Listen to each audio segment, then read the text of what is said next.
Good evening, friends. Welcome to the India Power Talk. I am truly humbled with your encouraging messages on the previous talks, and I have to sincerely thank you all for the same.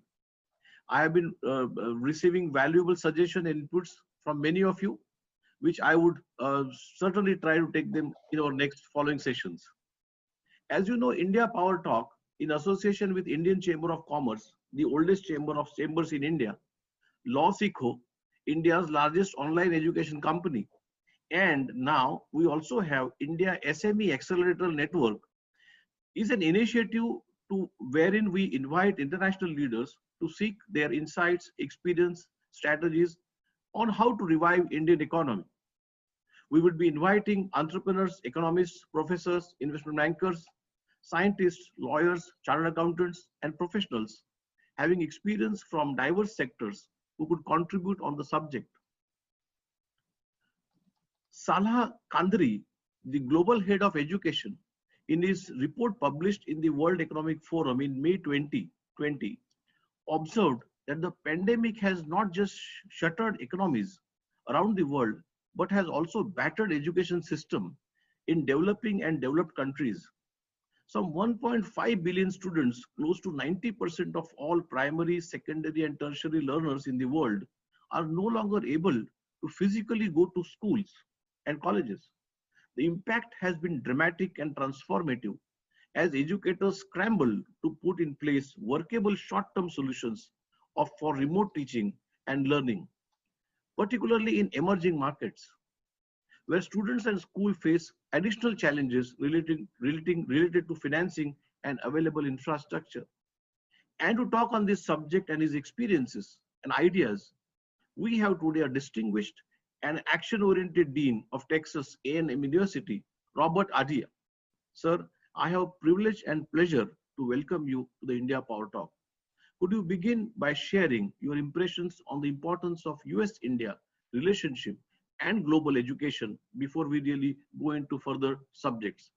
Let me begin by thanking you, Mr. Puttar, for having me here to participate in the India Power Talk. Of course, we know that the United States and India are the two largest democracies in the world.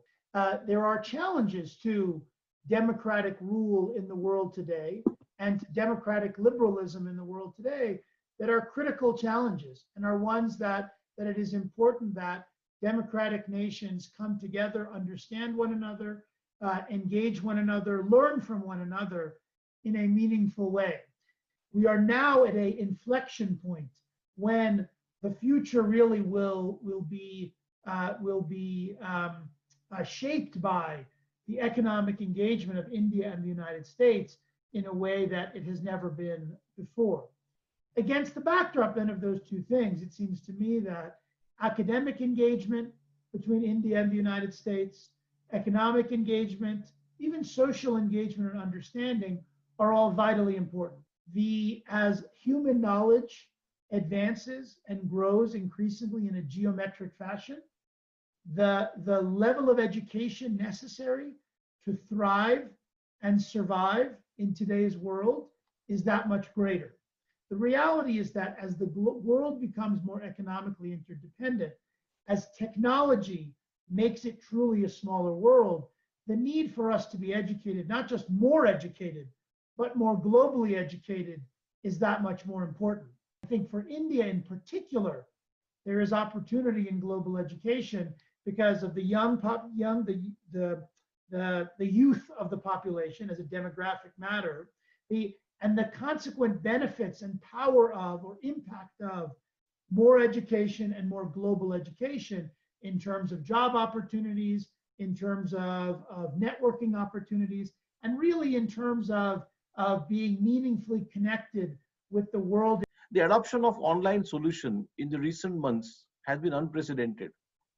As Mr. Kandri in his report published in the World Economic Forum has rightly observed, that the pandemic has been a great leveler in a way giving all stakeholders, including educators, learners, policymakers, and society at large in the developed and the developing countries, a better understanding of our current education systems and more so the vulnerability and the shortcomings.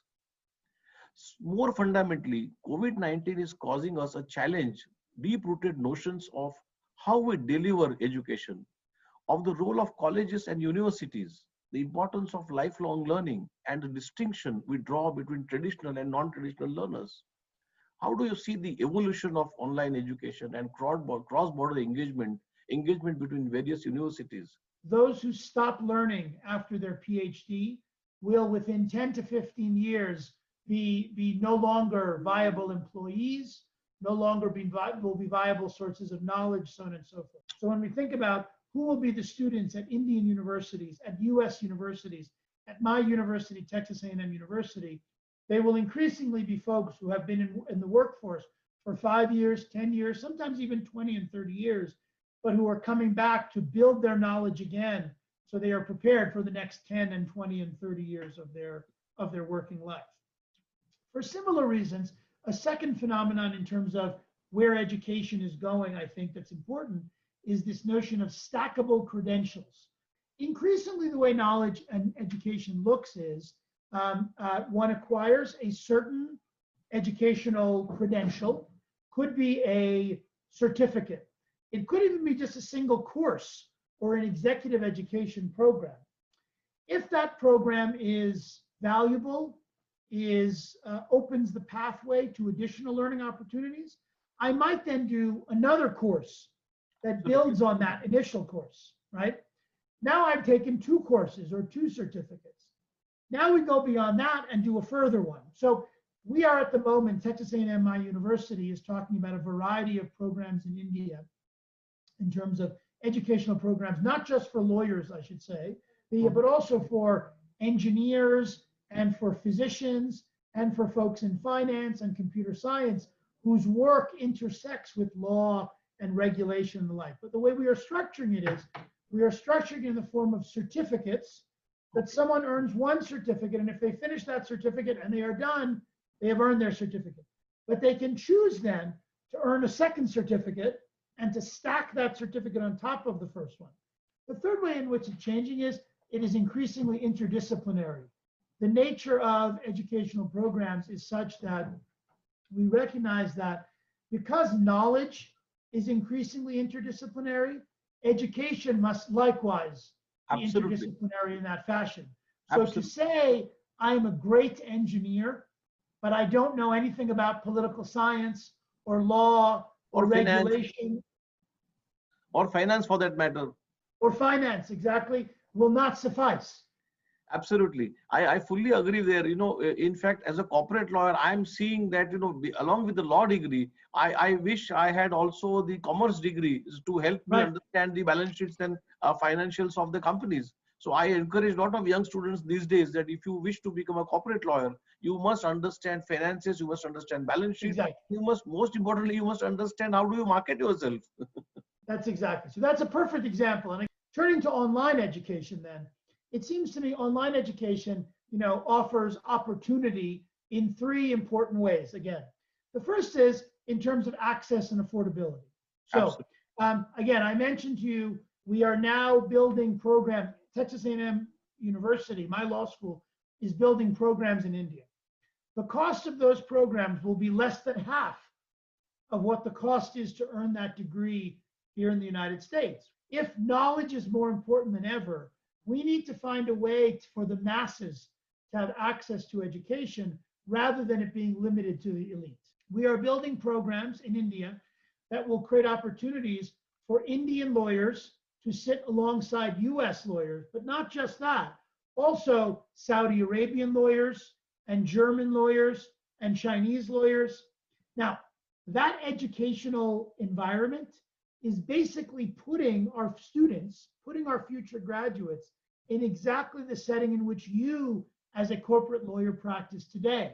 When you go into a corporate negotiation, the person across the table may be Indian, but they may be German and they may be Japanese and whatever. And so if you have earned an education in a setting in which you have been exposed to that geographic, global, cross-border opportunity for engagement, you will be that much better a negotiator, that much better a litigator in an international arbitration than you would be otherwise. So I think online education allows us to do that.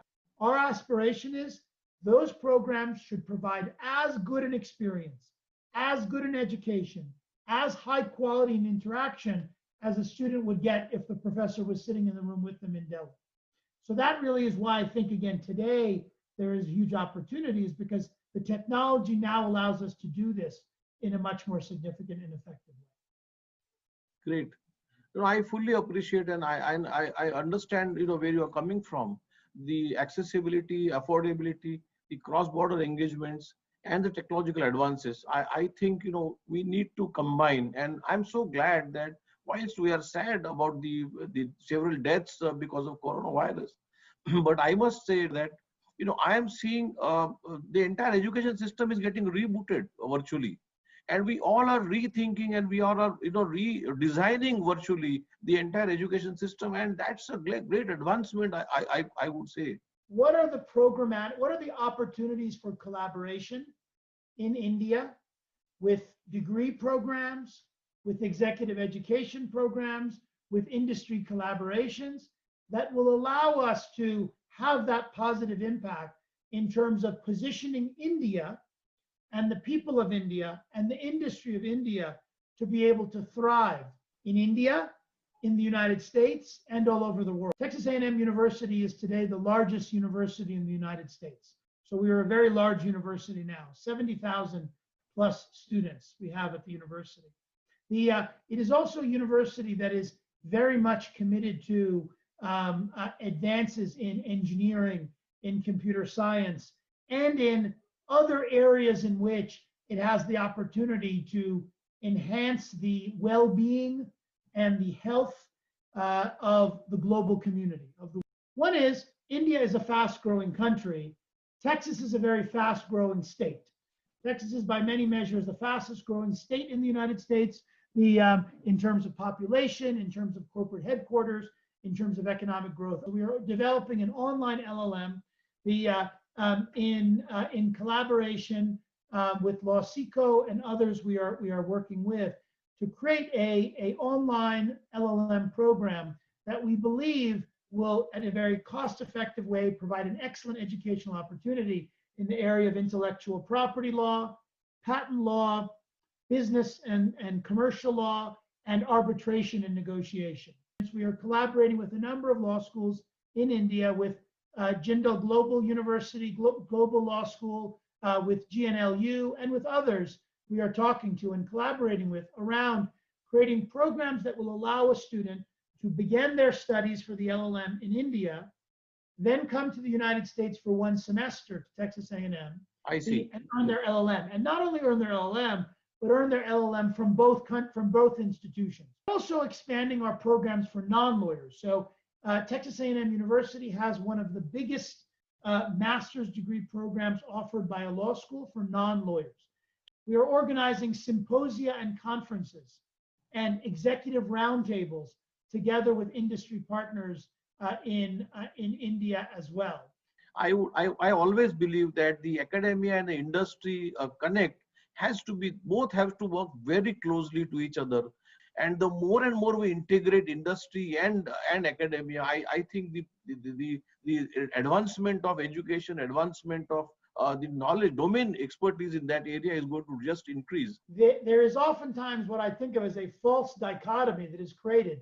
There is practical education, industry training, executive education, and then there's academic education. Yes. I think actually both are incorrect.